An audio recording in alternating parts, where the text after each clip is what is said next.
இதான் புதுசா release ஆயிருக்கிற iQOO 12. இது iQOO 11ல நம்ம ஒரு சில அப்கிரேட்லாம் எதிர்பார்ப்போம்ல, அதையும் கொடுத்துருக்கோம். இந்தியாஸ் ஃபர்ஸ்ட், செக்மெண்ட் ஃபர்ஸ்ட், நாங்க தான் ஃபிளாக்ஷிப்ல கொடுக்காத ஃபீச்சர்ஸ்லாம் கொடுக்குறோம், அந்த மாதிரி சில விஷயம் சொல்றாங்க. பிளஸ் இதுல என்ன ஒரு ட்விஸ்ட் அப்படின்னா விலையை கம்மி பண்ணிருக்கான். iQOO 11 எவ்வளோ 60,000 ரூபாய்க்கு மேல லான்ச் பண்ணாங்களா, இது 50,000 ரூபாய்க்குள்ள வந்து கொண்டு வர போறாங்களா, அது எப்படிடா முடியும் அப்படின்னு கேட்கறவங்களுக்கு உள்ள நிறைய விஷயங்களை கட் பண்ணி தூக்கிருக்கான். அதுக்கு ஒரு ரீசன் இருக்கு, அது என்னன்றது அப்புறம் சொல்றேன். ஃபர்ஸ்ட் அன்பாக்சிங் அப்படின்னு பாத்தீங்கன்னா நான் ஆல்ரெடி பண்ணிட்டேன், அந்த ஃபுட்டேஜ் தான் சைடுல ஓடிக்கிட்டு இருக்கு. ஸோ உங்களுக்கு பாக்ஸ் கண்டென்ட் மட்டும் பாத்தீங்க அப்படின்னா காமிக்கிறேன். ஸோ ஃபர்ஸ்ட் பாத்தீங்க அப்படின்னா அவங்க பங்காளி கம்பெனி மாதிரியே பேக்கேஜிங் இருந்துச்சு, அதை பிரிச்சுட்டு இங்க பாத்தீங்கன்னா BMW மோட்டார் ஸ்போர்ட்ஸோட பார்ட்னர்ஷிப் பண்ணிருப்பாங்க. இதுக்கு முன்னாடி ஒரு 2-3 வருஷமாவே பாத்தீங்க அப்படின்னா இந்த மாதிரி தான் போய்கிட்டு இருக்கு. அதே மாதிரி தான் பாக்ஸ் இருக்கும். இங்க iQOO 12 அப்படின்றது தான் மாறி இருக்கும். ஸோ பாக்ஸ் ஓபன் பண்ணிட்டு ஃபர்ஸ்ட் பாத்தீங்கன்னா போன் இருக்கு, இந்த கவர்ல இருந்து பிரிச்சிருவோம். இந்த போனை பொறுத்தவரை பாத்தீங்க அப்படின்னா 2 கலர் ஆப்ஷன் இருக்கு. அந்த BMW மோட்டார் ஸ்போர்ட்ஸோட அந்த ஸ்பெஷல் எடிஷன், அதுக்கப்புறம் இந்த கலர். இது நல்ல வலுவலுன்னு அந்த வெல்வெட் கிளாத் இருக்குல்ல, அந்த டெக்ஸ்சர் வந்து லைட்டா ஃபீல் ஆகுது. ஓரளவு கிரிப்பா தான் இருக்கு, ஃபிங்கர் பிரிண்ட் எதுவும் பெருசா ஓட்டல. ஆனா அந்த ஒயிட் கலர் வேரியன்ட் BMW அது இன்னும் கிளாஸியா இருக்கும், பயங்கர ஷைனிங்கா இருக்கும், அந்த கிரிப்புமே பெருசா இருக்காது. ஸோ இப்போதைக்கு நம்ம இருக்கிறது தான். இதுக்கு அடுத்து பாத்தீங்க அப்படின்னா உள்ள அந்த BMW மோட்டார் ஸ்போர்ட்ஸோட பார்ட்னர்ஷிப் பண்றதுக்கு அந்த documentation, extra documentation, sim ejector இதெல்லாம் கொடுத்துருப்பாங்க. இதுக்கு அடியில் இந்த கேஸ் இருந்தது. இந்த கேஸ் வந்து போன டைம் பாத்தீங்க அப்படின்னா அந்த டிசைனுக்கு ஏத்தாப்லயே வந்து அந்த கேஸ் கொடுத்திருந்தாங்க, அது கொஞ்சம் நல்லா இருந்தது. இதுவும் ஓகே, கிரிப்பா இருக்கும். பட் என்னன்னா ஒரு 2-3 நாள்லயே, இப்போ இந்த பேக்கேஜ் ஓபன் பண்ணி ஒரு 3 நாள் தான் ஆச்சு, இந்த பாத்தீங்களா மஞ்சள் ஆயிடுச்சு, இந்த பஞ்சாயத்து இருக்கும் அதுதான்.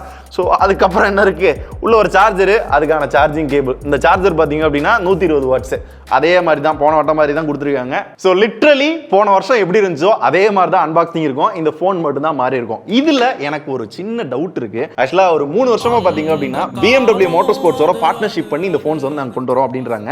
இதுக்காக என்ன டிஃபரெண்டா பண்றாங்க அப்படின்னு கேட்டீங்க அப்படின்னா, பாக்ஸ்குள்ள ஏதாவது வித்தியாசமா இருக்கான்னு கேட்டீங்கன்னா இல்ல. ஐகான்ஸ், தீம் இந்த மாதிரி ஏதாவது வித்தியாசமா கொடுக்குறாங்களா அப்படின்னு கேட்டீங்கன்னா இல்ல. சரி, உள்ள இந்த மாதிரி ஒரு கார்டு கொடுத்திருக்கானே, இது ஸ்டிக்கரா அப்படின்னு கேட்டீங்கன்னா இல்ல. அதர் தென் BMW ரிலேட்டடா என்ன இருக்குன்றது சத்தியமா எனக்கு தெரியலங்க. இப்போ இந்த iQOO 12 பொறுத்தவரை பாத்தீங்க அப்படின்னா போன வருஷம் iQOO 11 ஞாபகம் இருக்கா, Snapdragon 8 Gen 2ல வந்த முதல் போன் அதான். இந்த வருஷமும் அதே மாதிரி தான் 8 Gen 3ல வந்த முதல் போன் iQOO 12. இப்போ இந்த 8 Gen 3க்கும் 8 Gen 2க்கும் என்ன வித்தியாசம் அப்படின்னு பாத்தீங்க அப்படின்னா, போன ஜெனரேஷன்ல இருந்து ஒரு 30% CPU பெர்ஃபார்மன்ஸ் வந்து இம்ப்ரூவ் பண்ணிருப்பாங்க. 25% பாத்தீங்க அப்படின்னா GPU பெர்ஃபார்மன்ஸ் இம்ப்ரூவ் ஆயிருக்கா. பெஞ்ச்மார்க்ஸ் ரீதியா பார்த்தோம் அப்படின்னா சிங்கிள் கோர்ல ஒரு 10% இம்ப்ரூவ் ஆயிருக்கு, அண்ட் மல்டி கோர்ல ஒரு 37% பாத்தீங்கன்னா இம்ப்ரூவ் ஆயிருக்கு. ஆனா யூசேஜ்னு வரையில பாத்தீங்க அப்படின்னா பெரிய டிஃபரன்ஸ்லாம் அதுக்கு இதுக்கும் தெரியாது. ஆனா iQOOல என்ன அட்வான்டேஜ் அப்படின்னா, வருஷம் பாத்தீங்கன்னா அந்த ஃபிளாக்ஷிப் சீரிஸ்ல வந்து அவங்களோட டெடிகேட்டட் கிராபிக்ஸ் சிப் வந்து கொடுப்பாங்க. போன டைம் V2 சிப் ஞாபகம் இருக்கா, இந்த டைம் இதையும் அப்கிரேட் பண்ணி பாத்தீங்க அப்படின்னா Q1 சிப் அப்படின்னு கொடுத்திருக்காங்க. இது iQOட ப்ரொப்ரைட்டரி சிப். இதனால என்ன யூஸ் அப்படின்னு கேட்டீங்கன்னா, ஆல்ரெடி iQOO யூஸ் பண்றவங்களுக்கு ஓரளவு தெரியும், தெரியாதவங்களுக்கு சொல்லணும் அப்படின்னா MEMC டெக்னாலஜி இருக்குல்ல, அது OTT பிளாட்ஃபார்ம் எல்லாத்துலயுமே பாத்தீங்கன்னா ஒர்க் ஆகும். அதாவது ரொம்ப லோ ஃப்ரேம்ல எடுத்த சில படங்கள் கூட பாத்தீங்க அப்படின்னா இன்னும் ஸ்மூத்தரா காட்டும், ரெசல்யூஷன் வந்து இன்க்ரீஸ் பண்ணி கொடுக்கும். சில கேம்ஸ்ல பாத்தீங்க அப்படின்னா அந்த FPS வந்து புஷ் பண்ணி கொடுக்கும். நாங்க டெஸ்ட் பண்ண வரவே பாத்தீங்கன்னா அந்த ஜென்ஷின் இம்பாக்ட், BGM எல்லாம் பாத்தீங்கன்னா 144 ஹெர்ட்ஸ் வரையும் போகும்னு சொன்னாங்க. அந்த அளவுக்கு இல்ல, பட் அந்த FPS வந்து புஷ் பண்றது நல்லாவே தெரியுது. Performance was good. அப்புறம் கேம் விளையாடையில இந்த சைடு ஸ்வைப் பண்ணீங்க அப்படின்னா as usual iQOO phonesல இருக்க எல்லா ஃபீச்சர்ஸையும் உங்களால ஆக்சஸ் பண்ணிக்க முடியும். இதுக்கப்புறம் RAM வந்து போன வருஷம் 8 GB பேஸ் வேரியண்டா இருந்துச்சு, இந்த டைம் 12 GB பேஸ் வேரியண்டே வந்து மாத்திருக்காங்க. ஹையர் எண்ட் வந்து 16 GB இருக்கு. பிளஸ் இந்த ரேமும் பத்தல அப்படின்னா இதை டெவலப் பண்ணிக்கலாம். 12 24 ஆகும், 16 32 ஆகும் உங்களால வந்து இன்க்ரீஸ் பண்ணிக்க முடியுமா. 43ல இருந்து 46 ஆப் வரை நீங்க மல்டி டாஸ்கிங் பண்ணாலும் இந்த போன்ல எந்த ஹேங்கும் ஆகாதுன்றதான் iQOட கிளைம். ஆனா 46 ஆப்ஸ் நம்ம மல்டி டாஸ்கிங் பண்ணி அப்படி என்ன யூஸ் பண்ண போறோம், எந்த பயனும் இல்ல. ரைட். இதுக்கப்புறம் ஸ்டோரேஜ் வந்து 12 GB வேரியண்ட்டுக்கு 256 GBயும் 16 GB வேரியண்ட்டுக்கு வந்து 512 GB வேரியண்ட்டும் இருக்கு. ஐ திங்க் வந்து வெளிநாட்டுல எல்லாம் 1 TB வரையும் கொண்டு போறாங்க. இந்தியால 2 வேரியண்ட் இது மட்டும் தான் இருக்கு. ஆனா எனக்கு இந்த போன்ல ஸ்டோரேஜ் அதிகமாக கொடுக்குறாங்க, RAM அதிகமாக கொடுக்குறாங்க, அதெல்லாம் முக்கியம் இல்ல. அந்த ஸ்டோரேஜ் டைப் இருக்கு இல்லையா, அது டாப் அண்டா கொடுக்குறாங்க. அதனாலே ரீடிங் ரைட்டிங் ஸ்பீட் வந்து பெட்டரா இருக்கும். இதனாலயும் பாத்தீங்கன்னா அந்த பெர்ஃபார்மன்ஸ் இம்ப்ரூவ்மெண்ட்ல நம்மளால ஃபீல் பண்ண முடியும். இது போன வருஷமும் இதே தான் இருந்துச்சு, இந்த வருஷமும் மெயின்டைன் பண்ணி கொண்டு வந்ததுக்கு நன்றி. ஆண்ட்ராய்டு ஸ்கோர் எங்களுக்கு வந்து பாத்தீங்கன்னா 1.8 மில்லியனுக்கு மேல வந்துச்சு. 8 Gen 2 கம்பேர் பண்ணல ஆன் பேப்பரா பாத்தீங்கன்னா நல்ல இம்ப்ரூவ்மெண்ட் தான். ஆனா ரியல் டே யூஸ்ல எப்படி இருக்குன்றத முன்னாடியே நான் சொல்லிட்டேன். கூலிங்க்கு பாத்தீங்க அப்படின்னா பெரிய வேப்பர் சாம்பர் கூலிங் வந்து கொடுத்திருக்காங்களா, 4 zone வேப்பர் சாம்பர் கூலிங்கா. போன iQOO 11 கம்பேர் பண்ணல 40% வந்து பெருசா இருக்கும், இன்னும் வந்து கூலிங் பெட்டரா இருக்கும் அப்படிலாம் சொன்னாங்க. சுத்தி வந்து மெட்டல் ஃப்ரேம்லாம் கொடுத்திருந்தாங்க. நானும் கேம்லாம் டெஸ்ட் பண்ணேல, சுட்டுச்சு, நல்லாவே சுட்டுச்சு. நாங்களும் டெஸ்ட் பண்ணி பார்த்தோம். இது இப்போதைக்கு இப்படி இருக்கு, ஏதோ அப்டேட் கொடுத்து சரி பண்றாங்களான்றதை வெயிட் பண்ணி தான் பார்க்கணும். ஸோ ரிவ்யூல இதை பத்தி இன்னும் டீட்டெயிலா செய்வோம், ஓகேவா. இப்போதைக்கு எங்களோட இம்ப்ரெஷன்ல நிஜமா பாத்தீங்கன்னா சுட்டுச்சு. இதுக்கப்புறம் இதான் ஸ்லிம்மஸ்ட் ஃபிளாக்ஷிப் போனா இந்த பரஜா அப்படின்னு நீங்க நினைக்கிறது எனக்கும் கேக்குது. ஆக்சுவலா என்ன மீன் பண்ண வராங்க அப்படின்னா 5000 mAh பேட்டரி கொடுத்து இந்த அளவுக்கு ஸ்லிம்மா பண்றது நாங்க தான் ஃபிளாக்ஷிப் செக்மெண்ட்ல வேணா செக் பண்ணிக்கங்க அப்படின்றாங்க. எக்ஸாக்டான வெயிட் பாத்தீங்க அப்படின்னா 213 கிராம் இருக்கு. அவங்க போட்டதே 212 கிராம் தான் போட்டிருந்தாங்க. இல்ல 202 கிராம் தான் போட்டிருக்கான். இங்க 212 கிராம் வருது. 212 யாரும் பேனிக்கா வேணாம். இல்ல இது எதுவும் தப்பா இருக்கா? 210 208 இவருக்கு 206. Sorry sir, is mistake. he will correct next time. 202 gram அவங்க சொல்றாங்க. அந்த மெமரி வேரியன்ட்க்கு ஏத்தாப்ல சம்டைம்ஸ் மாறும். டிசைன் குவாலிட்டி பத்திலாம் முன்னாடியே பேசணும். அதுல சொல்லாத விஷயம் என்னன்னா, இந்த கேமரா மாடியூல் இருக்குல்ல, இதை சுத்தி ஒரு சின்ன டெக்ஸ்சர் கொடுத்துருக்காங்க. இது எப்படி இருக்கு அப்படின்னா, நம்ம அந்த 5 ரூபா காயின் 10 ரூபா காயின்லாம் பழசு இருக்குல்ல, அதுல இருக்கிற மாதிரி அந்த டிசைன் இருக்கு. தெரியுதா? அத வேற ஏன்டா சொரண்டிக்கிட்டு இருக்க, பல்லெல்லாம் கூசுதுடா. தென் ப்ரொடெக்ஷனுக்கு பாத்தீங்க அப்படின்னா ஸ்காட் எக்ஸ்டென்ஷன் அப்படின்ற ப்ரொடெக்ஷன் வந்து முன்னாடியும் பின்னாடியும் கொடுத்துருக்காங்க. போன time Corning Gorilla Glass Victus இருந்துச்சு. சரி, கார்னிங் கொரில்லா கிளாஸ் விக்டஸுக்கும் இதுக்கும் எந்த அளவுக்கு டிஃபரன்ஸ் அப்படின்னு கேட்கறவங்களுக்கு, ஸ்காட் எக்ஸ்டென்ஷன் ஆஃப் கிளாஸ் பாத்தீங்க அப்படின்னா அந்த டிராப், அதாவது இப்படி கீழே போடுறோம் அப்படின்ற பட்சத்துல டிராப் ரெசிஸ்டன்ட் வந்து இதுல பெட்டரா இருக்குமா கார்னிங் கொரில்லா கிளாஸை விட. ஆனா ஸ்கிராட்ச் ரெசிஸ்டன்ட் வந்து இதுல கொஞ்சம் கம்மியா இருக்குமா, கார்னிங் கொரில்லா கிளாஸ்ல வந்து இன்னும் பெட்டரா இருக்குமா. இந்த மாதிரி ஒரு சின்ன டிஃபரன்ஸ் தான் சொல்றாங்க. இதுக்கப்புறம் அந்த டிஸ்பிளே வந்து நல்ல பெசில்லஸா கொண்டு வந்திருக்காங்க. இப்போ இந்த டிஸ்பிளேயோட ஸ்பெக் அப்படின்னு பாத்தீங்கன்னா இதான் போன ஆட்டர் இந்த மாதிரி தான் கிட்டத்தட்ட கொடுத்துருக்காங்க. பட் இதுல 2 அப்கிரேடு ஒரு டவுன் கிரேட் வந்து பண்ணிருக்காங்க. முதல் அப்கிரேட் என்ன அப்படின்னு பாத்தீங்கன்னா, போன ஆட்டம் 1800 நிட்ஸ் இருந்துச்சா, இங்க 3000 நிட்ஸ் பீக் பிரைட்னஸ் கொடுத்துருக்காங்க. ரெண்டாவது அப்கிரேட் வந்து யூசுவலா நம்ம என்ன போன் யூஸ் பண்ணாலும் கை கழுவிட்டு ஈர கையோட வந்து அந்த போனை யூஸ் பண்றோம் அப்படின்னா, அந்த கால் அட்டன் பண்றப்ப ஃபிங்கர் பிரிண்ட் அன்லாக் பண்றப்ப அப்ப அந்த டிஸ்பிளே ஒர்க் ஆகுமா. இதுல வெட்டா என்னது வெட் டச் டெக்னாலஜி, இதுல வெட் டச் என்ன இன்னைக்கு ரொம்ப ஜாம் ஆகுது. இதுல வெட் டச் டெக், இதுல வெட் டச் டெக், ஆனா இதுல வெட் டச் வெட் ஐயோ நெக்ஸ்ட் என்ன பண்றோம்? வீட்டுக்கு போவோம். ஆனா இதுல வெட் டச் டெக்னாலஜி கரெக்டா சொல்லிட்டேன்ப்பா. அப்பாடி. இப்போ இதுல என்ன பிரச்சனை அப்படின்னா, iQOO 11ல 2K AMOLED டிஸ்பிளே கொடுத்திருந்தானா, இங்க கட் பண்ணி 1.5K AMOLED வந்து கொடுத்திருக்கான். பெரிய டிஃபரன்ஸ்லாம் தெரிய போறது இல்ல ஆஃப் கோர்ஸ். இன்னொன்னு, போன டைமே அந்த in display finger print sensor பாத்தீங்கன்னா நார்மலா தான் கொடுத்திருந்தான். இந்த டைம் அல்ட்ராசானிக்கா மாத்தி வந்திருக்கலாம். அதுவும் மாத்தல. முன்னாடிலாம் கிம்பிள் கேமரா கொடுத்துக்கிட்டு இருந்தான். இப்போ கிம்பிள் கேமரா இல்ல, வேற நார்மல் கேமரா தான். 50 mega pixel main camera, 50 mega pixel ultra wide, 64 mega pixel பாத்தீங்கன்னா டெலபோட்டோ.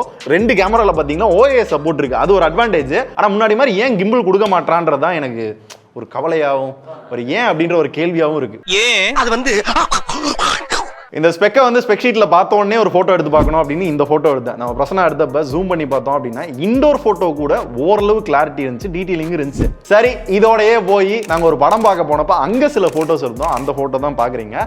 லோ லைட்ல எடுத்தப்ப ஓவரால் போட்டோ பாத்தீங்கன்னா பார்க்க நல்லா இருக்கு, கலர் நல்லா இருக்கு. பட் டீடைலிங் பெருசா இல்ல, அந்த ஒரு மாதிரி ஸ்மஜஸா தெரியுது. பாத்தீங்கன்னா இங்கேயும் இருக்கு. லைட்டிங் கொஞ்சம் நல்லா இருக்கு அப்படின்ற பட்சத்துல லோ லைட்லாம் என்ஹான்ஸ் பண்ணி நல்லா தான் பண்ணி கொடுக்குது. அதுக்கு தான் அந்த Q1 சிப் வந்து யூஸ் பண்ணிருப்பாங்க. இதுலயும் டெஸ்ட் பண்ணி பார்த்தப்ப அந்த லோ லைட் வீடியோமே பாத்தீங்க அப்படின்னா நல்லா தான் இருந்துச்சு. இப்போ இந்த வீடியோ பாத்தீங்கன்னா நாங்க தியேட்டர்ல ஃபன்னா எடுத்த வீடியோ. இதுல பாருங்க, லைட் பெருசா இல்ல, இன்டர்வல் எடுத்த வீடியோ தான். இருந்தாலும் பார்க்க நல்லா இருக்கா. இந்த சென்சார்ல 3xல ஆப்டிகல் ஜூம் பண்ணி போட்டோ எடுத்துக்கலாம், 10xல டிஜிட்டல் ஜூம் பண்ணியும் 100xல டிஜிட்டல் ஜூம் பண்ணி உங்களால போட்டோ எடுத்துக்க முடியும். இந்த போட்டோஸ்ல டீடைலிங் வரல, அந்த 3xல ஓரளவு அந்த டீடைல்ஸ்லாம் பாத்தீங்கன்னா ரீடைன் ஆகுது. பட் 10x 100xலாம் பாத்தீங்க அப்படின்னா சும்மா ஜூம் பண்ணி போட்டோ எடுக்கணும் அப்படின்னு வேணா எடுத்துக்கலாம். அப்புறம் சூப்பர் மூன் அப்படின்ற ஒரு மோட் இருக்கு. இதை வந்து நிலாவா போட்டோ எடுக்கலாம்.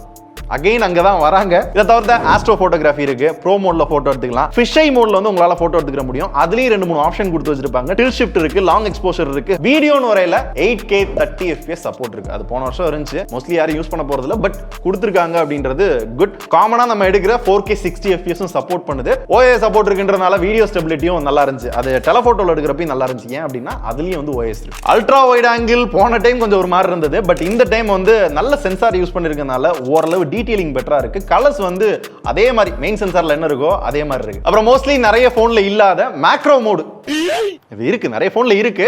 பட் இவங்ககிட்ட என்ன இருக்கு அப்படின்னா 1x 2x 3x 6x வரையும் ஜூம் பண்ணி மேக்ரோ போட்டோ இன்னும் எடுத்துக்கலாமா. ரொம்ப ரொம்ப குட்டியா இருக்கிற ஆப்ஜெக்ட்டை கூட உங்களால போட்டோ எடுக்க முடியுமா. இந்த போட்டோ எப்படி இருக்குன்றத நீங்களே சொல்லுங்க. சோ கேமரா கொஞ்சம் ஒர்த்தா இருக்க மாதிரி தான் தெரியுது. அங்கங்க சில குறைகள் இருந்தாலும் பேக் கேமரா வந்து நல்ல அப்கிரேட். ஆனா ஃப்ரண்ட் கேமரா அதே 16 மெகா பிக்சல், அதே 1080p 30 FPS தான் வீடியோல சப்போர்ட். 2024 வரப்போகுதுப்பா. ஏதாவது யோசிக்கணும். யார் எத்தனை பேர், நான் இப்போ 20,000 போன்ல கூட 4K 60 தராங்கல்ல ஃப்ரண்ட்ல, 50,000 போன்ல அதுவும் லேட்டஸ்ட் 8 Gen 3 யூஸ் பண்ணி எனக்கு புரியல.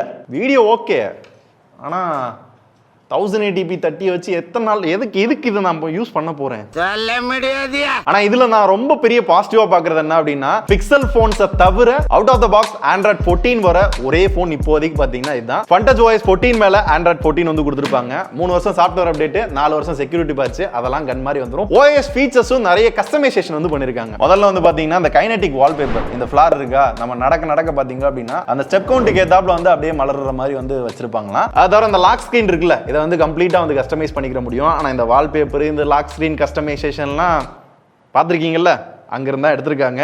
பார்த்தாலே தெரிகிறது. தெரிகிறதா? எனக்கு வந்து இந்த டாகிள்ஸ் பார்க்கறது வந்து கொஞ்சம் ரெஃப்ரெஷிங்காக இருந்தது. ஒரு மாதிரி டிரான்ஸ்பரன்சியாக கொடுத்துருந்தாங்க. யூஸ் பண்ணுறதுக்கும் நல்ல ஈஸியாக, பார்த்தோன்னா டக்குன்னு புரியுற மாதிரி இருந்தது. முக்கியமாக அந்த ஹாட் ஆப்ஸ், ஹாட் கேம்ஸ் அந்த மாதிரிலாம் இல்லை. அண்ட் உள்ள செக் பண்ணி பார்த்தப்போ புதுசாக ஒரு 4 ஆல்வேஸ் ஆன் டிஸ்பிளே வந்து ஆட் பண்ணியிருக்காங்க. இது என்னன்னா 1 ஹெட்ஸில் இந்த ஆல்வேஸ் ஆன் டிஸ்பிளே வந்து ஒர்க் ஆகுமா, இதனால பேட்டரி கன்சப்ஷன் கம்மியாக இருக்கும் அப்படின்ற மாதிரி சொல்கிறாங்க. அண்ட் ஷாமிக்கு அப்புறம் எனக்கு தெரிஞ்சு ஒரு சில மாடலில் கண்டினியூவாக ஐஆர் பிளாஸ்டர் கொடுக்குற ஒரு கம்பெனி பார்த்தீங்க அப்படின்னா IQ. இந்த ஃபோனில் ஐஆர் பிளாஸ்டர் இருக்கு.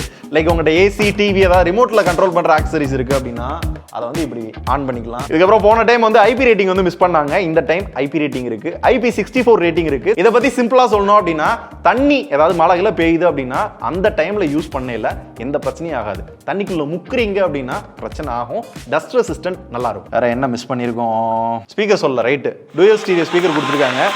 நல்லா தான் இருந்துச்சு, நான் கேட்டு பார்த்தேன்.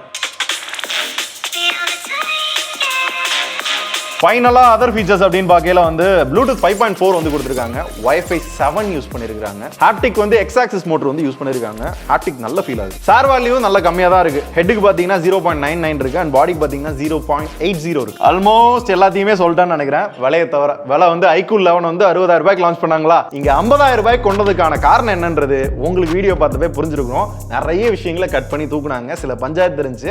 பட் இதுக்கு இன்னொரு ரீசன் இருக்கு. குளோபலா பாத்தீங்க அப்படின்னா iQOO 12 வரையில iQOO 12 Pro அப்படின்ற இன்னொரு வேரியன்ட் வந்தது. அதை விட இன்னும் பெட்டரான ஹார்ட்வேரோட, கவர் ஸ்கிரீனோட, இன்னும் நம்ம என்னென்னலாம் குறை நினைச்சோமோ அது எல்லாத்தையும் பாத்தீங்கன்னா அதுல கொண்டு வந்தாங்க. மேபி இந்தியாவுக்கும் வருதான்றத நம்ம வெயிட் பண்ணி தான் பார்க்கணும். இப்போதைக்கு என் கையில வந்து iQOO 12 கிடைச்சிருக்கு. இப்போ எங்கிட்ட ஒரு 2-3 நாள் யூஸ் பண்ண வர எப்படி பாருங்க 50,000 ரூபாய்க்கு ஒர்த்தா அப்படின்னு கேட்கறவங்களுக்கு இது இப்போ பேசுறதுக்கான டாபிக் கிடையாது. ஏன்னா இன்னும் நிறைய விஷயங்களை டெஸ்ட் பண்ணணும். We need time. ஸோ இப்போதைக்கு ஃபர்ஸ்ட் இம்ப்ரெஷனா பார்க்கல பாத்தீங்க அப்படின்னா ஹார்ட்வேர்ல பெருசா குறை வைக்கல. SoC லேட்டஸ்டா கொடுத்துட்டான், டிஸ்பிளேவும் ஓரளவு நல்லா தான் கொடுத்துருக்கான். பெரிய டிஸ்பிளே, பிரைட்னஸும் நல்லா இருக்கு. கேமரா வந்து பேக் கேமரா வந்து சூப்பரா இருந்துச்சு. நான் எக்ஸ்பெக்ட் பண்ணவே இல்லை. ஆல்மோஸ்ட் நிறைய விஷயங்களை பாத்தீங்க அப்படின்னா போன ஜெனரேஷன்ல இருந்து அப்கிரேட் பண்ணிருக்கான். ஒரு சில பஞ்சாயத்து இருந்தாலும் அந்த பிரைஸை வச்சு மேட்ச் பண்ணிருக்காங்க. அந்த விலைக்கு எந்த அளவுக்கு ஒர்த்துன்றத நீங்களும் சொல்லுங்க. நம்ம நிறைய பேசுவோம் ரிவ்யூல. சரியா, முடிச்சுக்கிறோமா?